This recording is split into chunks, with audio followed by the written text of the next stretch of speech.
Hello? Hello, Feon. Yes, sir. Hey, this is George Payton with the Broncos. How you doing, man?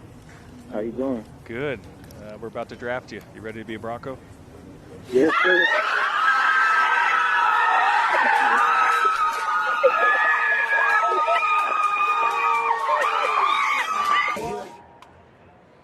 With the 232nd pick in the 2022 NFL Draft, the Denver Broncos select Faion Hicks, defensive back, Wisconsin. Rise up, take your position. Rise up, make that decision. God will provide all your needs.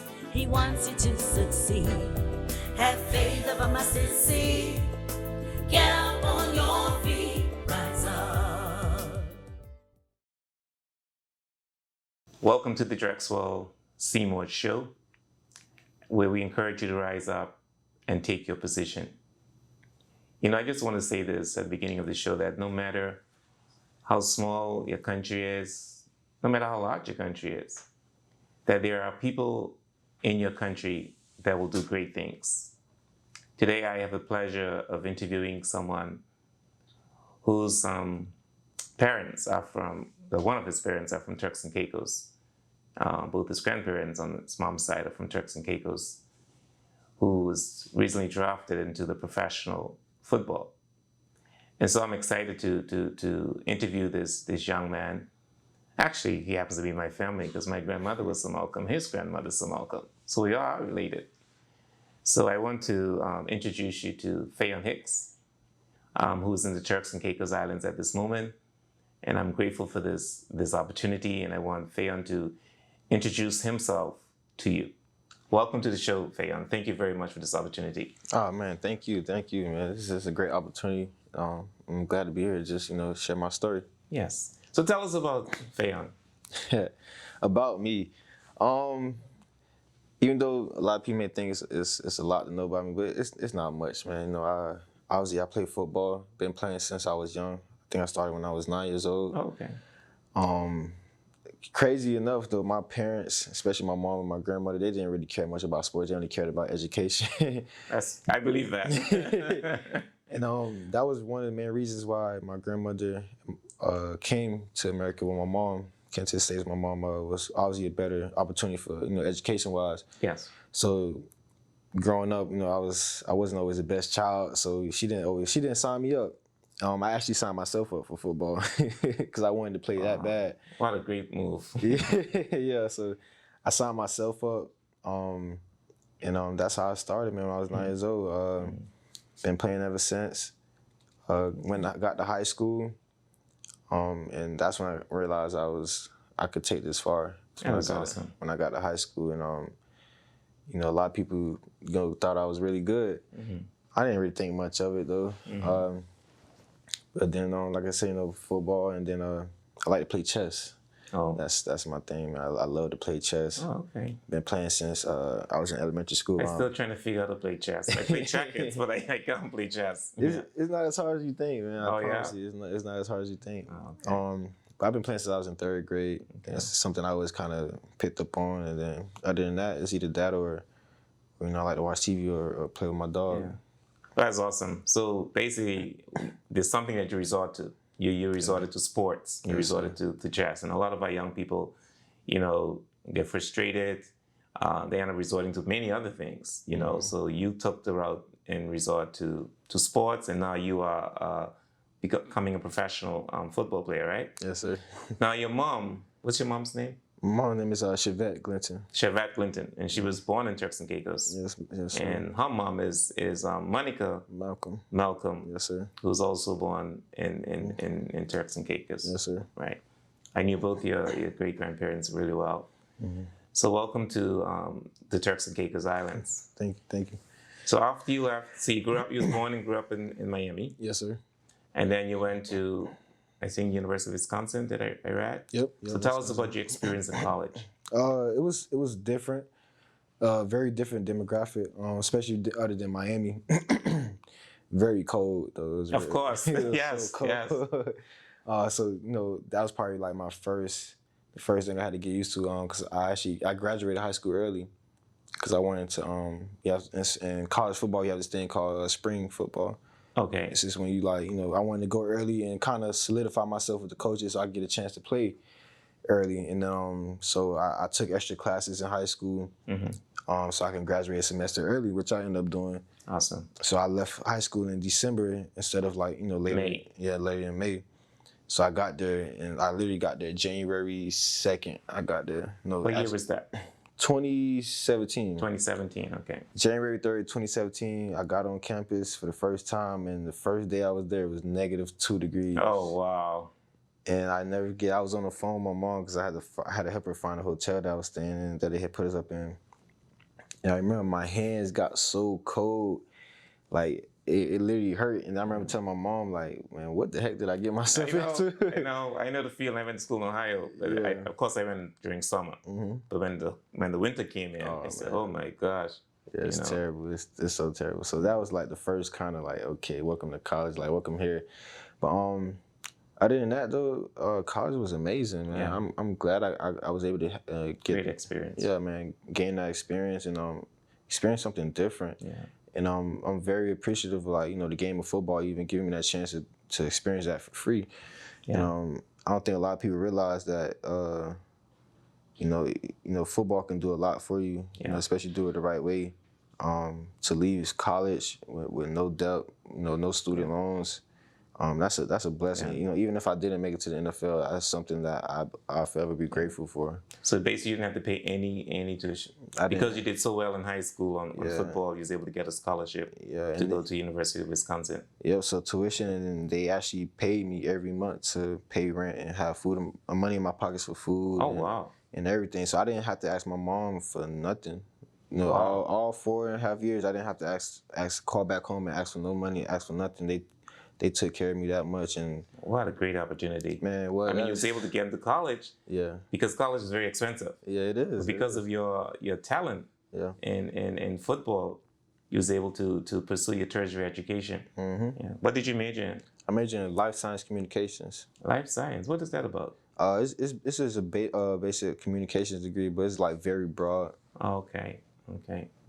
And so you got the scholarship. You played on the college team, and then what happened next?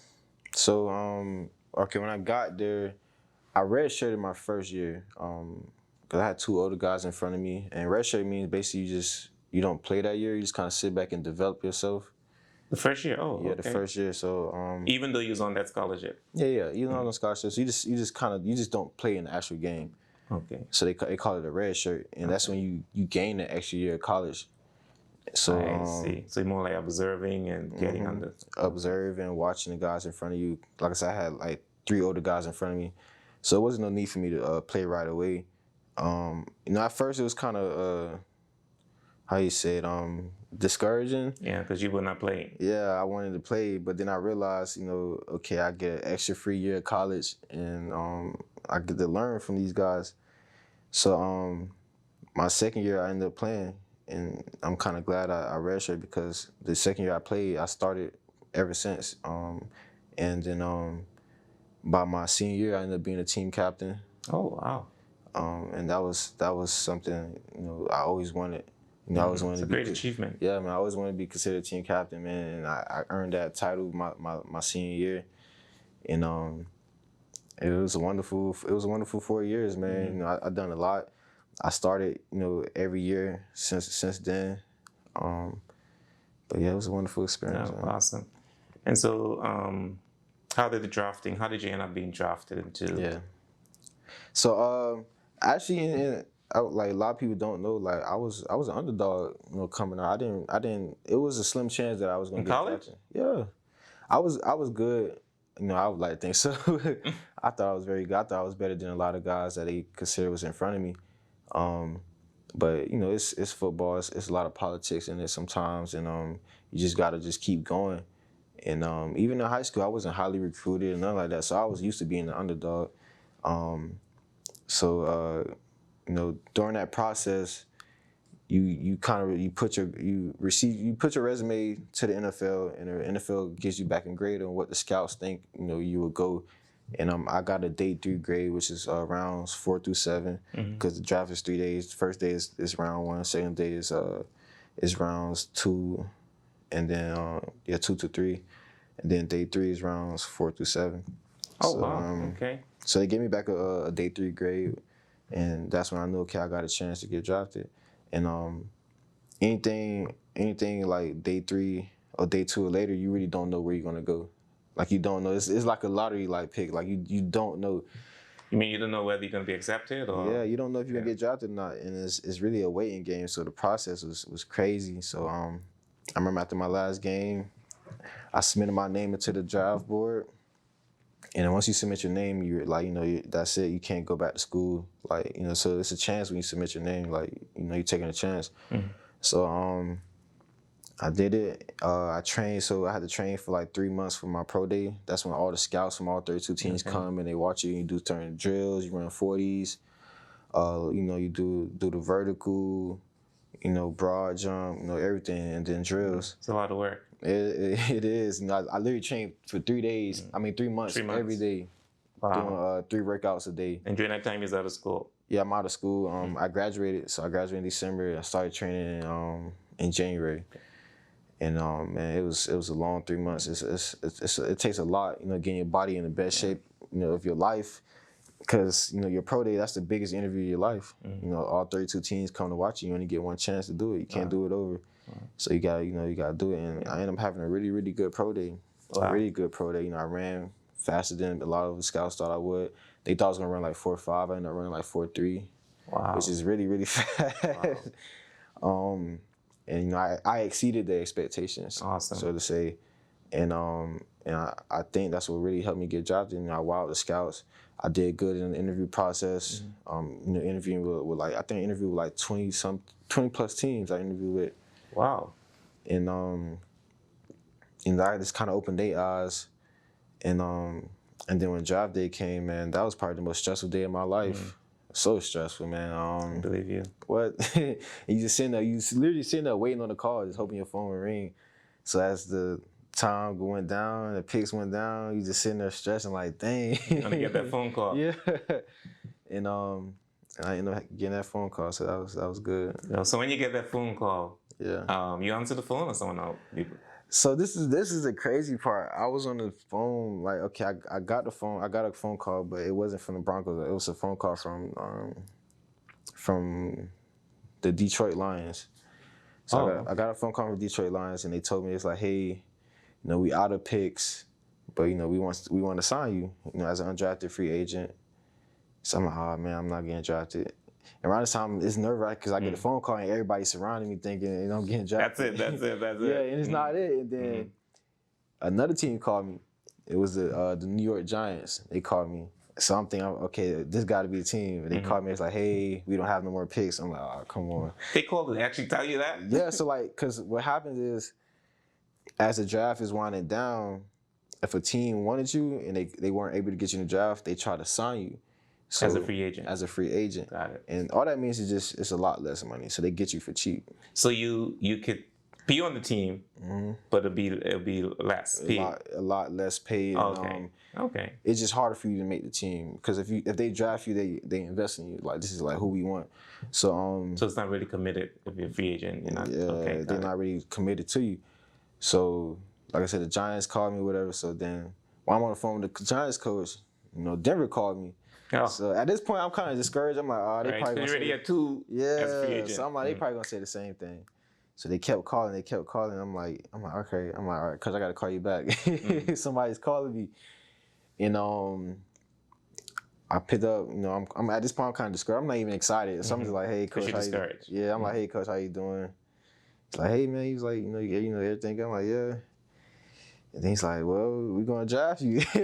Oh, congratulations. Man, that was like a big relief. And my whole family went crazy. I think they was more excited than me. Oh, wow. I saw a video. Yeah, that was Congratulations again. That's amazing. Yeah, thank you, man. And then my grandmother, she was, oh man, she dropped to her knees and prayed to the Lord, man. Well, she give thanks to the Lord. Yeah, man. What a wonderful, that must have been a wonderful, amazing, feeling. And even though, you didn't grow up in Turks and Caicos, your mom and your grandmother's from here. And so we consider you one of us, and we are just equally as proud Yes, sir. of you as your family. I mean, Yes, sir. the entire Turks and Caicos is proud of you. Yes, sir. You're from Turks, Now, what advice, before we go there, how was life like growing up? I know you talk about you was not great in school or whatever, but how was life growing up? You had a lot of struggles and Yeah, definitely. It wasn't, it wasn't always easy. Like I said, my grandma, when they came to America, my grandmother, she was a maid when she first came. As a maid? Yeah, she was a maid, and she worked really, really hard. I believe you. She worked so hard, and so did my mom. And those was the first two people that showed me what hard work was. Oh wow. My mom raised us mostly as a single mother, me and my brothers. How many brothers you have? I have 3 brothers. 3 brothers. Yeah. No sisters. Now I have sisters. At the time, it was like 3 of us. Oh, but okay. Now I have 3 brothers and 3 sisters. Oh, okay. Yeah. So but yeah, man, my mom, it wasn't always perfect, but she made it happen. Yeah. So you watch your mom and your grandmother work so hard. Yeah. And that means a lot to you. Yeah, that meant the world to me. And I know you're not gonna forget them. Oh no, man. That's incredible. You came from that background, and it just shows that anything is possible. Yeah. No matter where you came from. Yeah, anything is possible, man. Like I said, to come from TCI to the States and make things happen, man, and starting from scratch, man, that's just a testament to the people here, the type of people that's here, man. Like, Absolutely. and that's why when everything happened, I told I gotta come back, cause see how y'all were. I gotta come back and meet my family and see where did that come from. Awesome. I'm glad you came. You came. So what advice, would you give to, individuals who want to go into professional? Does it matter which school you go to, or is it just you have to be your best? What advice would you give? It don't matter what school you go to, honestly. And I learned that during the draft process. It was kids getting drafted from a lot smaller schools. That I went to. I went to a Power 5 school that's considered the biggest for football, So I seen guys get drafted out of nowhere. And if you good, they will find you, and that's the truth. If you are good enough, they will come and find you. So it don't matter what school you go to. Work hard, be a good person. That's the number one thing. And people want to deal with good people. Yeah, you can have a talent, but you're not a good person. Nobody will want to deal with you. And that's in anything in the world. Be very good. That's good. And I learned that. I learned a lot. A lot of real life stuff through football. Like I say, carrying yourself the right way on social media. That's number one thing because, like I said, the NFL, they dig deep into who you are. So they will do some due diligence on you. They'll check your character. Everything. They check everything. They check your background, criminal record. They check your parents' background. They check. They come to your school. They ask your teachers about you. They ask your high school teachers about you. Yeah. They check your social media from when you was a kid. Wow, that's why they're very careful what they put out there. Oh yeah, very careful. Very careful. They, like NFL, they do their background checks like more than any other job I know of. And I want to say you just gotta be a good person. And then another advice would just be keep going, no matter where you at. Like I said, I wasn't always the best. Mm-hmm. I worked really hard to. You mean in terms of academics or in terms of football, playing football? Football and academics. Oh, okay. I struggled with both at times. It was times where I didn't think I would make it, but I just knew that's what I wanted to do. I'm just keep giving my all, and keep pushing. Just keep pushing, man. That's one thing I can tell you, man. Just keep pushing, dog. Just even if things not looking great, just keep going. Just keep trying hard, your hardest, and that's what I did. Great advice.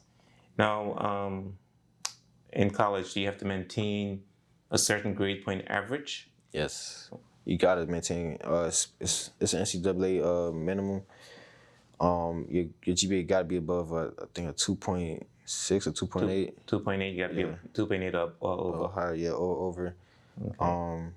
Or you would be ineligible. So you grades, school is important. Yeah. If you're not doing well in school, you won't play. Even if you're doing the minimum, your coach won't trust you. Yeah. Because So even if you're even if you play really well, but if your grades are not up to that level, you can't play. You can't play. And so that's why, I try to tell kids, man, yeah, you want to play football, but even if you don't like school, nobody really likes school. I know, right? But you learn that sometimes you gotta do what you don't want to do to do what you want to do. I love that. Yeah. Say it again. Sometimes you gotta do what you don't want to do to do what you want to do. I like that. And I realized, I didn't like school, but I knew that in order for me to play football, I got to do it. And, I did it because if I love football that much, I'll do it. Yeah. So you've now in Turks and Caicos. What do you think about the Turks and Caicos? Oh, I love it, man. I love it. Thank you. Just, it's so how you put it, man. Everybody here is genuine. It's just nice, man. You could come here and just be yourself. Yeah. It's nothing superficial here. None of that, man. The people here is amazing. The weather, everything about it is just, it feels like home. Yeah, this is home for you. Yeah, man, it feels like home. Get your status card. Get your Turks and Caicos status card. I'm definitely working on that, man. Yeah. But I don't even know how to put it into words, but it's so relaxing here, man. It's a lot different from the States. And it is.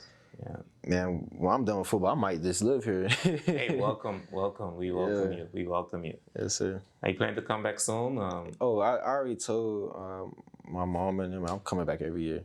Oh wow, yeah. I love it. So I want to come back every year and just do something and give back. That's incredible. Especially to the kids here, and we would appreciate that. Yeah, man. So I'm coming back every year, man. I love it here. So thank you. Do you have any closing remarks? I mean, any advice you want to give to the people, not just Turks and Caicos, but people in general, especially the young people? Have any advice? Yeah, I'll probably say the young people, just kind of go off what I said earlier, man. Just be yourself, be a good person, and work hard. That's like the 3 main things in life. It's just like you said, man, be yourself, work hard, and everything will fall into place. I promise. And things may seem slow, but I swear, you follow those 3 things right there, man, things will fall into place because good things always happen to good people. So. I love it. Well, thank you very much again. Yes, sir. You've been watching the Drexel SEMA show, and I'm so I really enjoyed this conversation. And one thing I could say from this interview is that we must do our best. Whatever you have, whatever talent you have, do your best in it. And also try and find a balance with your education. As Feon said, that he had to maintain an average of 2.8 or higher. And as good as you are, you have to find a balance. You have to have a good character. Nobody wants to hire anybody who doesn't have a good character. And so we have to be careful how we conduct ourselves. You don't know who's watching you, and you don't know where you're gonna go. And so I thank this young man very much for his advice, for being on the show. I hope that you are inspired, and I hope that you are encouraged that no matter which school you go to, no matter who you are, his grandmother was a maid. Work hard. And here today, we have the grandson of a maid on professional football, someone from the Turks and Caicos Islands. I could even say even from South Caicos. But anyway, that's where I was born. But it's Turks and Caicos as far as I'm concerned. I'm just kidding. Turks and Caicos is what really matters. And it just shows you that if you invest in your talent, you can do anything you want to do. And it will pay off. So thank you for watching the Drexel SEMA show. And thanks again. Thank you.